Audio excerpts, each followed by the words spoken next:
Hi, I'm Laura Cox Kaplan. You're listening to She Said, She Said.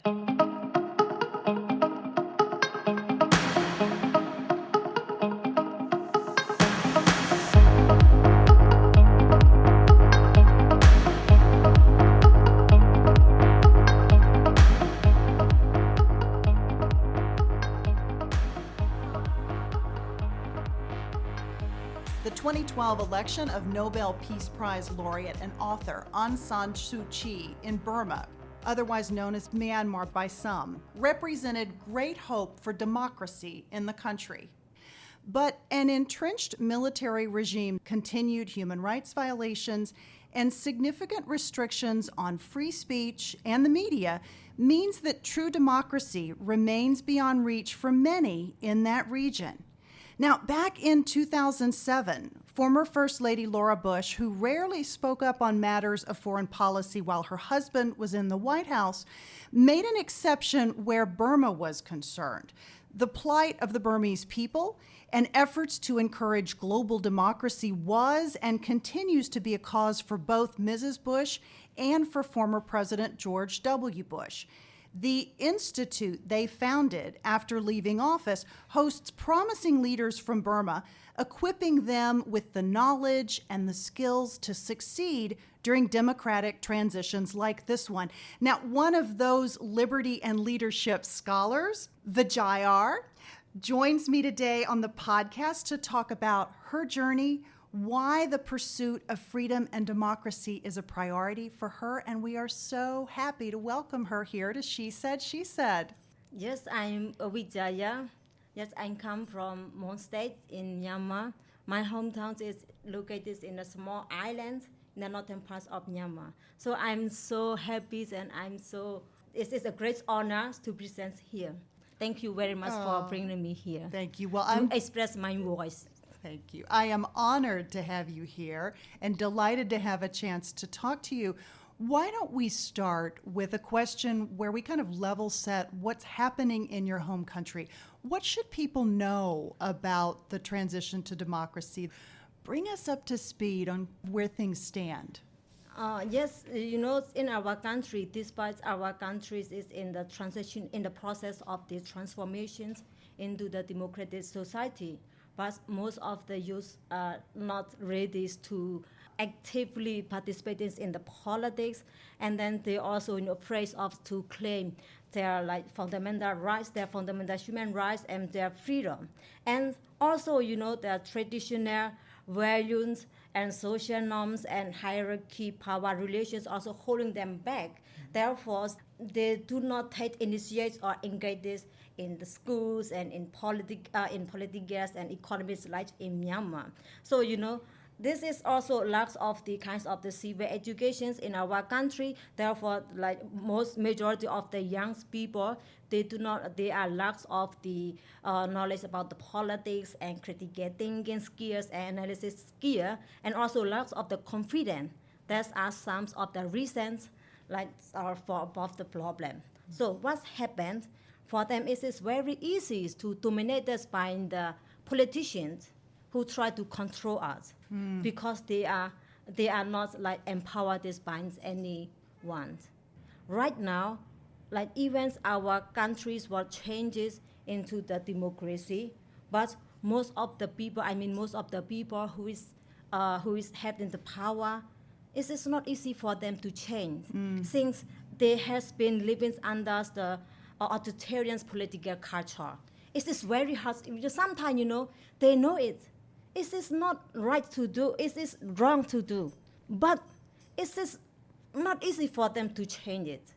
Therefore, we could not expecting those people to bring change in our country for the better, for the peace and everything. So from now on, today, we need to empower the youth through the educations, who's going to bring systematic change in our countries and who's going to create sustainable peace in our country. That's only youth can do it. But they need a good education because only education can empower youth. So that brings us to a really important part of our conversation. And that is, you are embracing this notion of democracy. What does it mean to you? How did you become so passionate about this concept of democracy? When I was young, like I grew up very like kinds of the very simple person, simple daughters in the small village and very remote area. And how large was your village? Sorry to Like, interrupt you. It's about the 2,000 household. It's this very remote area at that time. So like at that time, even I have never seen the computers and I have never seen the TV. That's when I was young. I grew up in the family. It's a poor family, and then I got a chance to study at the school. And how did that happen? How did that happen? After I passed 10th grade, I really want to go for the further education, but I know that my families could not afford supporting for my further education. Therefore, I decided to work with Save the Children UK Myanmar at that time, since that time. And then while I'm working with Save the Children, I went to many different places. I provide the awareness of HIV/AIDS, reproductive health care, and then human trafficking, and also I also helping like to set up non-formal education for the poor children in very remote area as well. There's things. There's one thing it makes me feel so bad because most of the people they laboring my work at the 30s because I was so young at that time. I talked about the reproductive health care. Some people they said that this girl might have the experience, this kinds of experience. Therefore, they are talking about this and that. Because in our we are living in a very traditional societies and whereas are dominated by male. And then what happened later on, my cousin's brothers, also my brother, they tried to stop me, like from promoting condom. I'm also promoting condom in order to have the family plannings for the poor family. Sometimes, I myself went to the household if they need the condom from me. So they try to stop me. This is, it is not appropriate work for the young girl. You have to stop. But however, with the support of my mom and her encouragement, I do it I can do it with the confidence. My mom told my brother, she's doing a good job. She does not steal anything from the other. Now she's helping to the other. I'm so proud what she's doing. This is, the encouragement and support from my mother. And then while I'm working with Save the Children, and there's questions I want to raise. I went to many villages. Most of the young people from the village, they migrate to Thailand. Even they are at the age of going to the school, but they do not present at the school, but instead that they went to Thailand to seek a better job for their income. And then I'm just thinking, why I'm very curious, what are attracting them to go to Thailand. And at the time, I was so young, I am about 15 years old. So what does Thailand look like? Because for me, since I grew up in the small village, Thailand is far away from me. Even it is really to go to the city, Marian. So, what is attracting them to go to Thailand? And also, when I was young, I used to study that our country is rich in the natural resources. So, where's those natural resources is going on? Natural resources. And then, I used to talk with the poor people because I'm providing awareness of HIV every day. I really engage with the local peoples and grassroots people. And then I saw them, they're really working hard. They're really working hard. Why they are poor? And then I asked my mom, but my mom could not answer me. But instead that he gave me, everything is controlled by the government. Even our home, it's the governments, they want to take it. They can take it, we don't own everything. Because my mom she have not a chance to study at the school. So this is her simple question, saying she grew up under the authoritarian government. But your mother, and I'm really struck by this part of your story because your mom was a big part of the inspiration for why you embraced this notion of democracy. She really encouraged you. She encouraged you to go out in the community and help other families. Where did that come from for your mom? Like, even, my mom, could not support me for my father education, but she gave me completely free hands at choosing my path and knowing, what seems right to me. Mm-hmm. What would she say to you? How would she encourage you? One, she says to me, I give you eyes to see the world. I give you ear to listen, to hear the things. And then now, I give you the education as much as I can. So you can read, you can write, and use your knowledge to create the life you want from it. That's beautiful. This really is beautiful. the things she told me. And then therefore, after I finished my 10th grade, and then I worked with the children, with the experience I learned, I raised a lot of questions. Finally, there's something changed in my mind. Okay, I need to do something. And then I joined with the social movement. So I left my home and I crossed Thai-Myanmar borders. And at the time, I started to join with the social movement on the borders. And I learned about the democracy. This is first time in 2006 I start learning what is democracy. I start learning what is human rights, and that's also what of women's rights and child rights, and what is democracy. Everything's about politics. And I become the trainers of teaching other people about the democracy and human rights. Not only on the border. Sometimes I went back home secretly, and then I teach democracy and human rights at home, but not at home, inside Mon State. But it is very dangerous for me to do it. If the authority know it, I will go. I will end up in jail. And then I also have run the campaigns against the 2008 Constitution in 2008. One of my friends was arrested at that time. So I'm luckily that I'm escaped from this tragedy. Yeah. From the tragedy. So at some point during this period, you also had an opportunity to study abroad. How did the opportunity to study abroad come about? And then while I'm working on the borders, I realized that if I would like to bring change to my country, first I need to have the skill. I need the skills and knowledge. Without skills and knowledge, who's going to listen to my voice? No one hear my voice. Therefore, I'm studying English because, since our educational system is very poor, it is not helping me to improve my skills and knowledge. Therefore, I start to have a dream, okay, I'm going to study abroad. And then I learn English by myself, and then I'm improving. And at that time, I got a chance to join the women internship. This is ASEAN Burma internship for 6 months. Through that, I improved my English. And then after that, I got a scholarship from the Burma Lawyer Council. I studied international law for 2 years. Again, I got a scholarship from the Child Dream. And then I studied my bachelor degree in the international relations and development. Again, I got a scholarship from the Open Society Foundation to do my master degree at Central European University in Budapest, Hungary.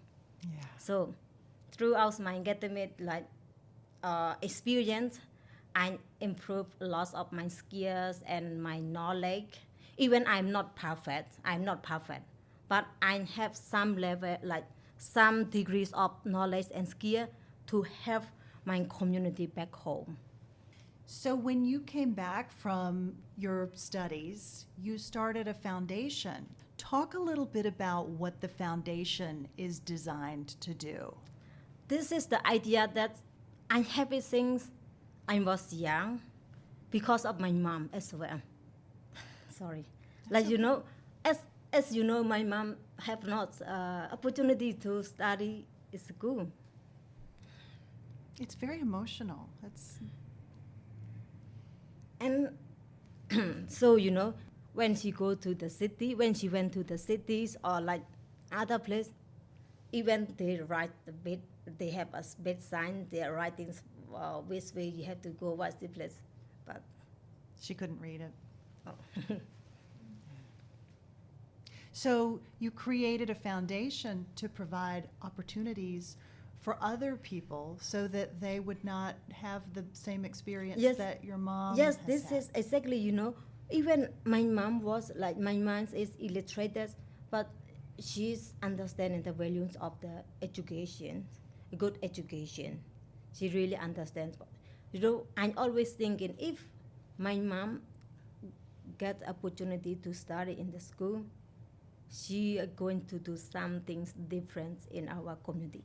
Even like her situation right now, she have a lot of poor people. Even she's not raised, but she likes to share the things with the other people as much as she can. For example, she ran the small grocery, for instance, she said the rice, when the poor people, they do not have money, and then she give them, okay, you can take that, you can pay me later.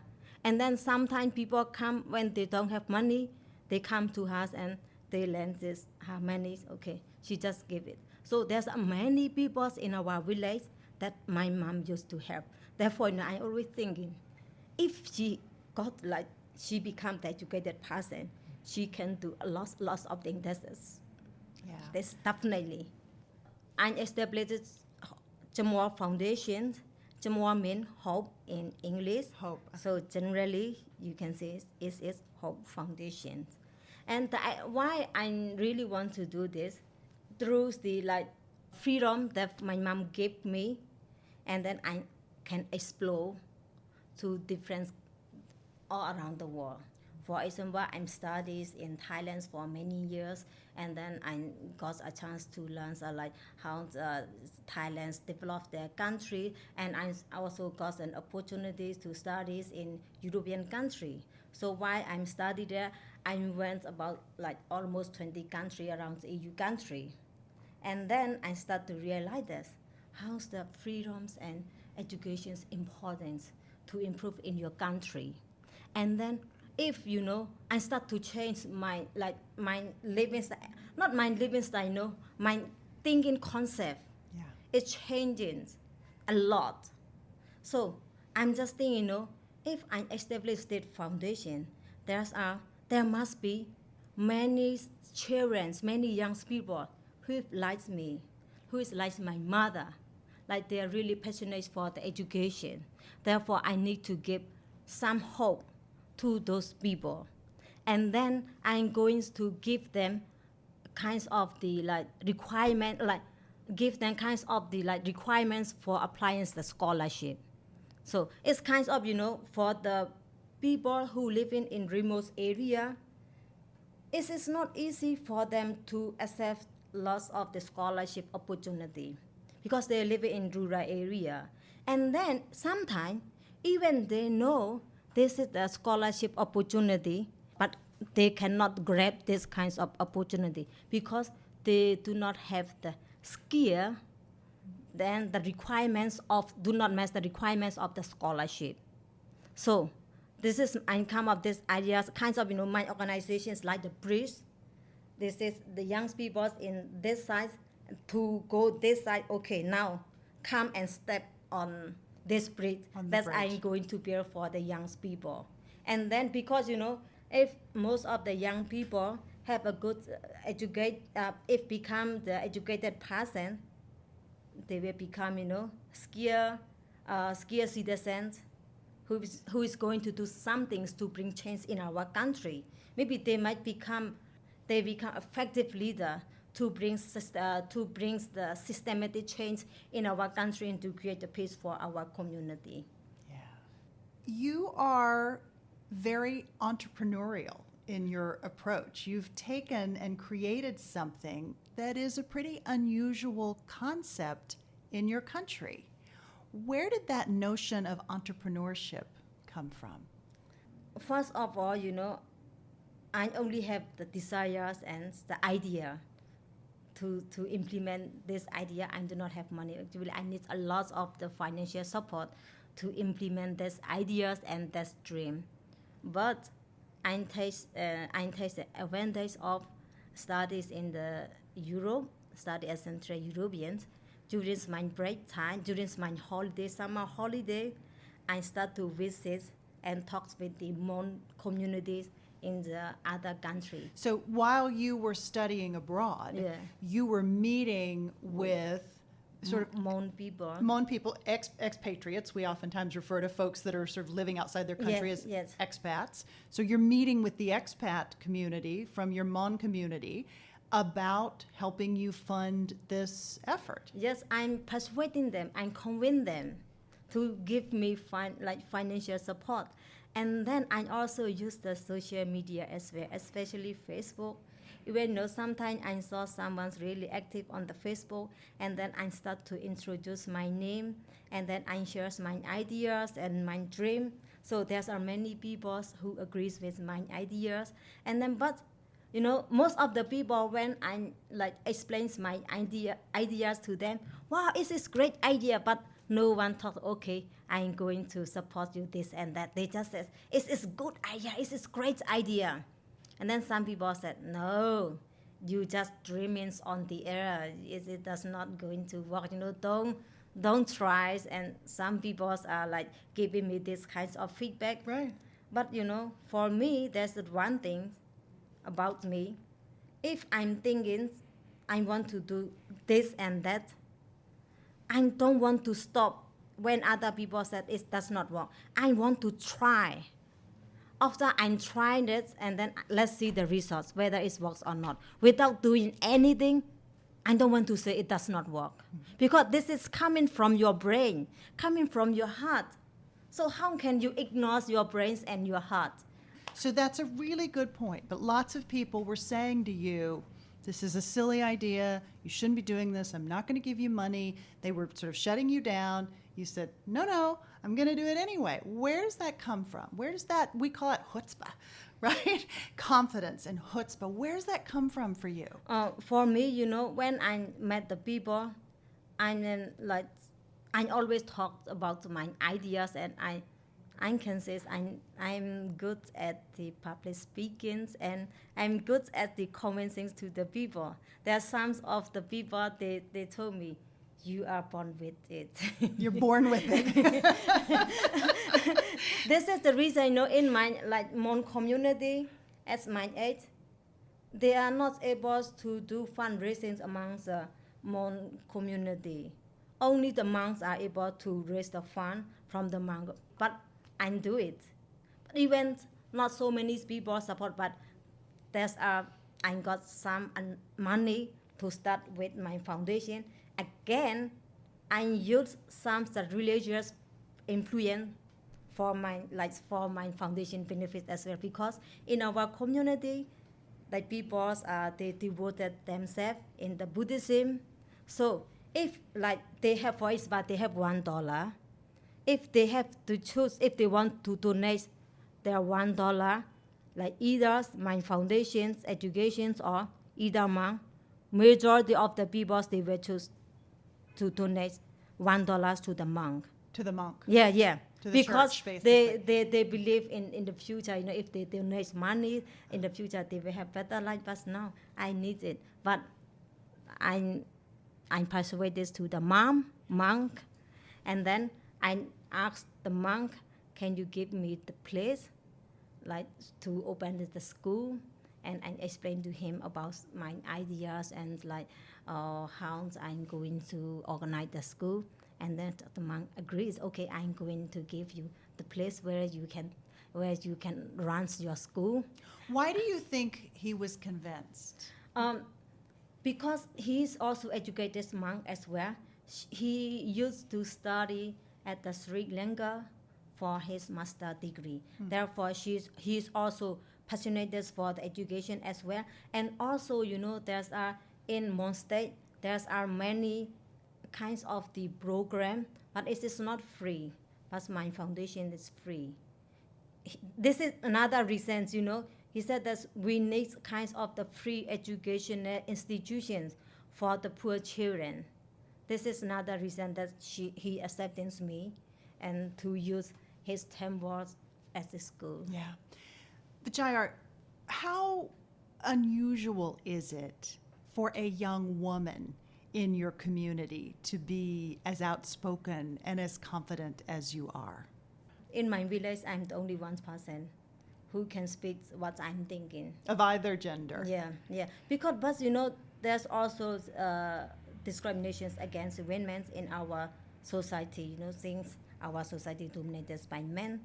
But for me, as I mentioned, after I'm studying abroad, I do not afraid at all. And then also my fathers also play a good role, like to give me more confidence as well. So what did your father do to give you confidence? My father's also involved this in the culture, Mon culture and literacy movement, something, some small organization.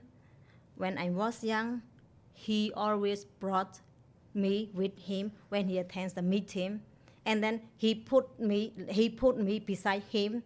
But generally, in our society, this is not the child place, so go away. This is the meeting for the adult.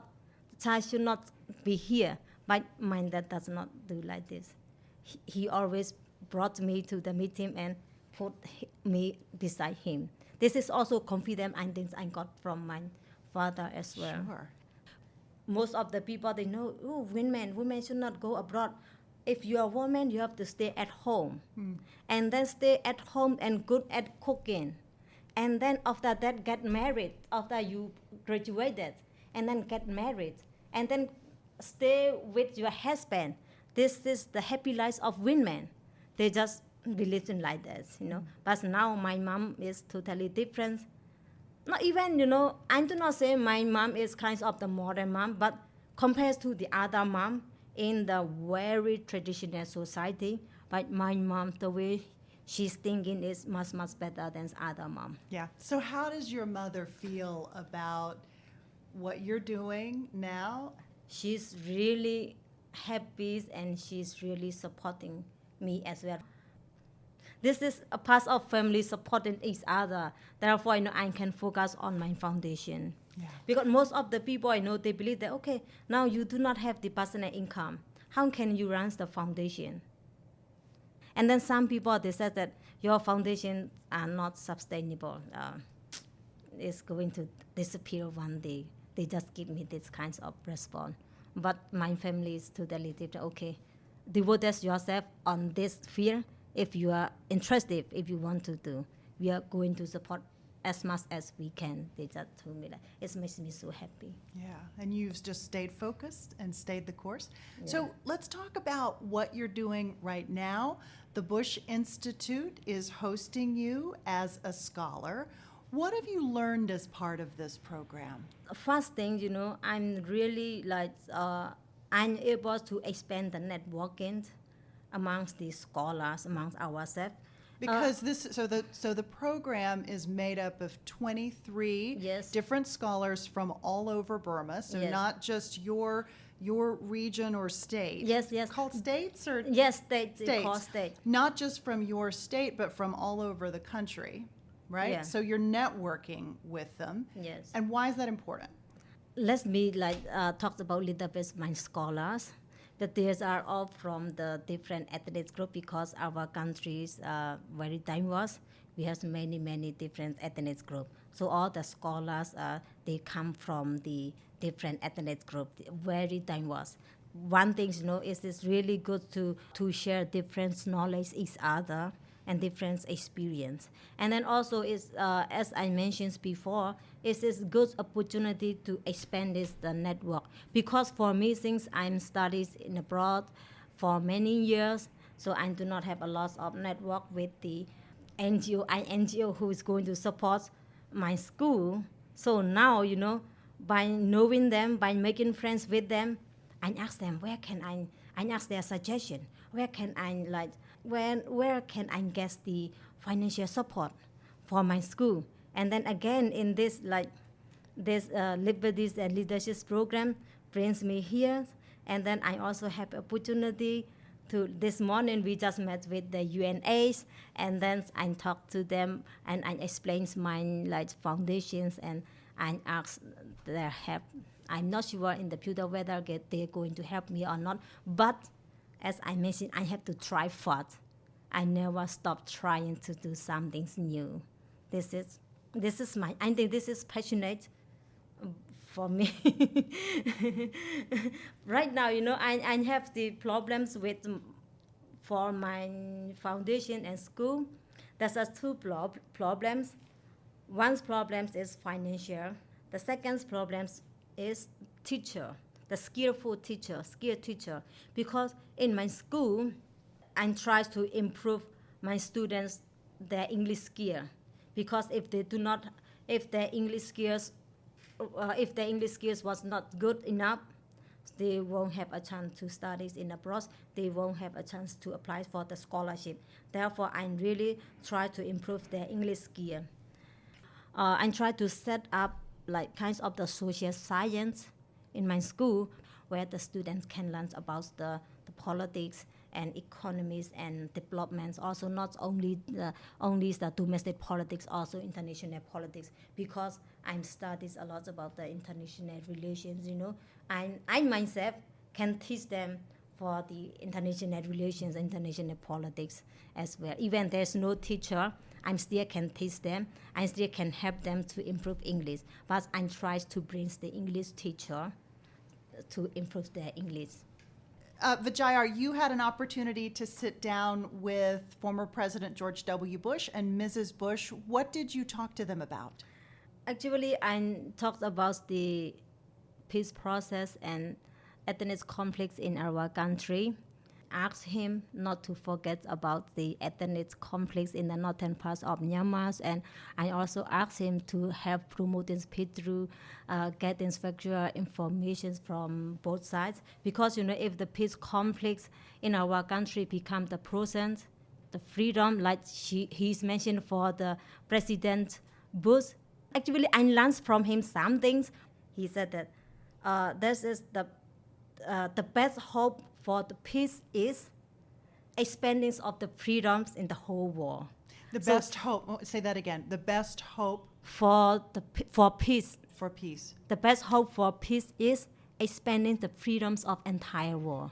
Expanding the freedoms of the entire world. So freedom is universal. Right now, the U.S. foreign policy, they pay less attention to the ethnic conflicts in the northern parts of Myanmar, but they pay attention. They have paid a lot of attention on the Rohingya issue.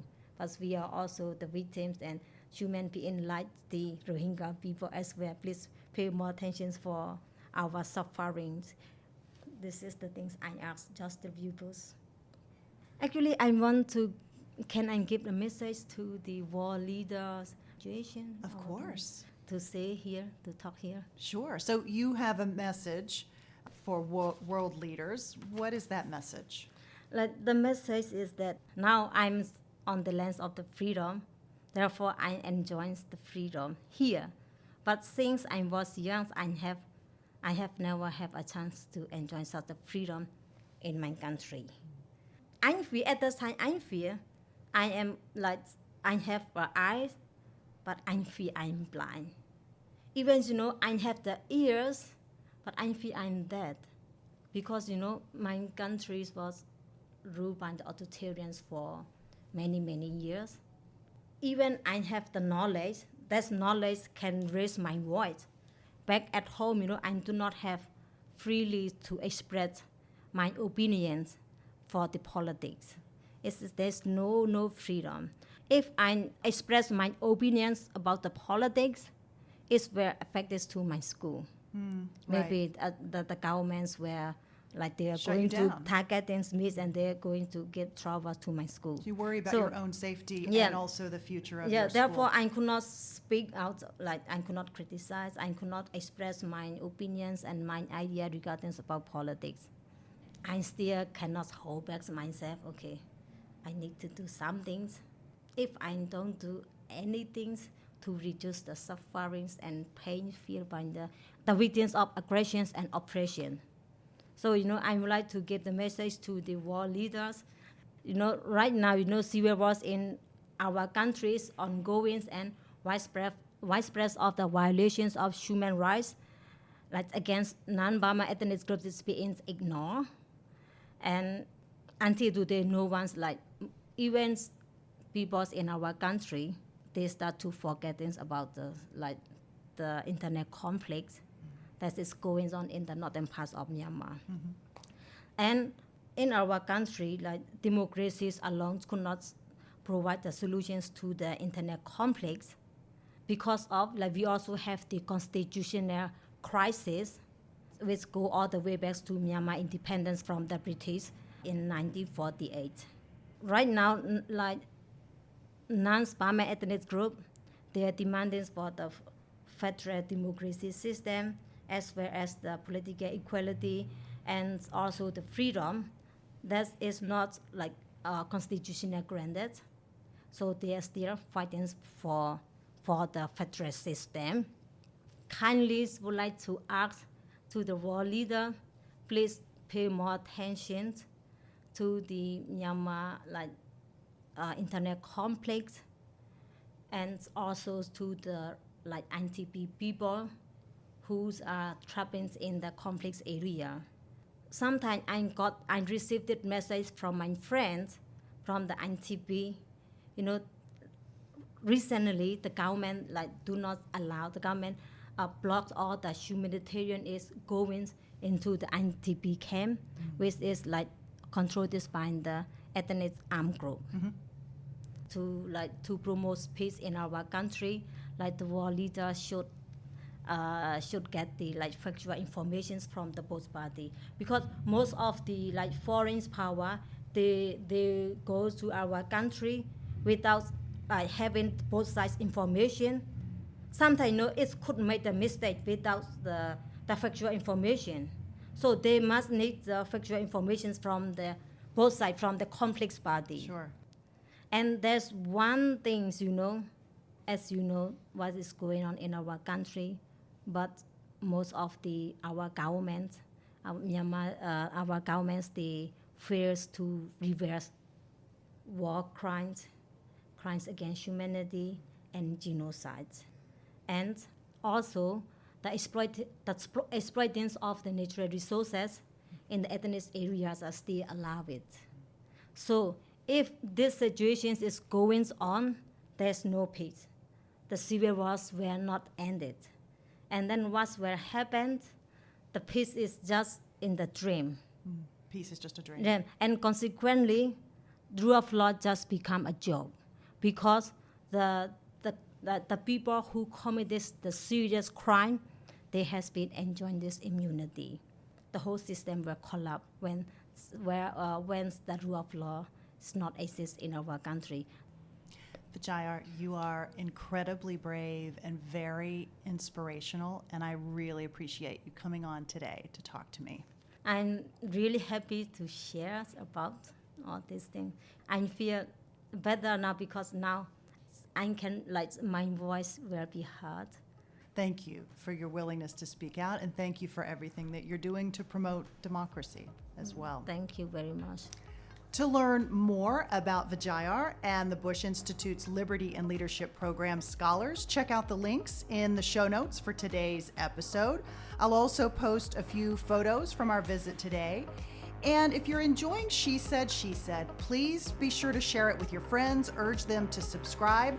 You will always find incredible and inspiring women like Vijayar who are passionate and committed to making the world a better place every single day. Thanks so much for listening.